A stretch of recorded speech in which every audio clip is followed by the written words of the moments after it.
Dear students, in this module, I'm going to introduce bioinformatics to you. Bioinformatics is an interdisciplinary area. By interdisciplinary area, I mean that it is a science that is born out of combining biology, mathematics, chemistry, physics, and computer science. So all of these disciplines, they come together towards understanding biological systems and life in a better way. So therefore, bioinformatics is an interdisciplinary area. It is a new field and was just developed about 2 decades ago, but the impact that it has on the modern science is absolutely massive. That is why it is a rapidly growing area of science. This should be an inspiration to you because in Pakistan, if you want to do cutting edge science, then you need a lot of resources. And since we are a limited resource country, it is very difficult for us to buy expensive scientific instruments and other associated equipments. But in the case of bioinformatics, all you need is your computer and a connection to the internet. So you have an interdisciplinary area for you, which helps you to do cutting edge science and does not require a lot of resources as well. Isn't it fantastic? More so, there are vast opportunities for scientific discovery using bioinformatics.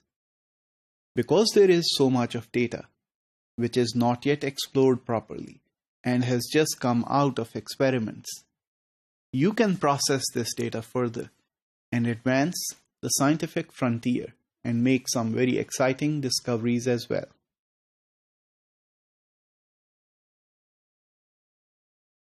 Towards understanding the scope of bioinformatics, you must realize that there are 4 important things that you should keep in mind. The first one is that once data is output from a biological experiment, you need to store it. Towards storing this data, it should be remembered that this data is not your typical everyday data. This data is huge. A single file can be in terabytes. How do you store such data? Because if you cannot store it, then obviously you cannot process it later. So the storage of data is a very important problem in bioinformatics. Secondly, so once you get this data and you store it on your disk, then you need to organize it properly. So once you're able to organize it, only then you're able to select certain portions of the data in which you are interested in for further analysis. Thirdly, the analysis itself.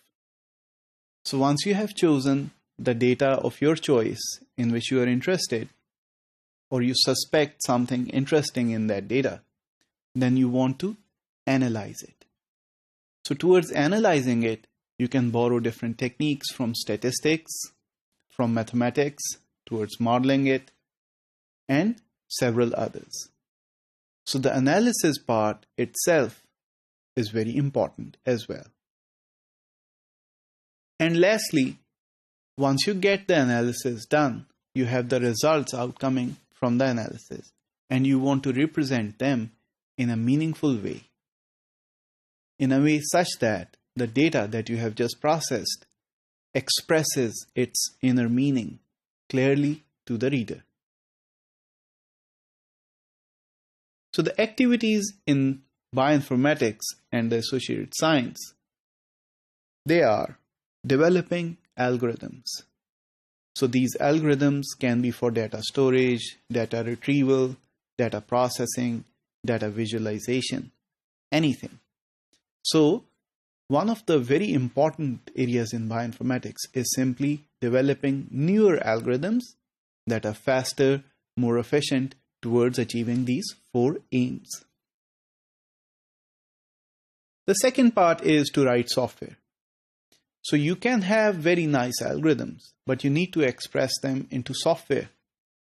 So towards writing software, you may want to use a programming language as well. For instance, C or C++. In the field of bioinformatics, Python, Perl, MATLAB, all of them can be used as well. So once you have written software, you want to organize your software in terms of a pipeline. So your pipeline can be your data is input, it is processed, and it is output and represented visually. After you observe some results, you also need to statistically evaluate your findings towards ascertaining that your findings are substantial or significant. And lastly, data visualization using novel charts, drawings, and figures. So moving ahead, you need to learn the available bioinformatics tools and then advance them by developing newer algorithms. And lastly, you need to apply these ideas towards eliciting biology, towards eliciting the secrets of life. In conclusion, bioinformatics is well suited to all of us in Pakistan because it is a low resource demanding science and there is a lot of return on hard work in this area. And then you can have cutting edge deliveries and discoveries from these projects as well.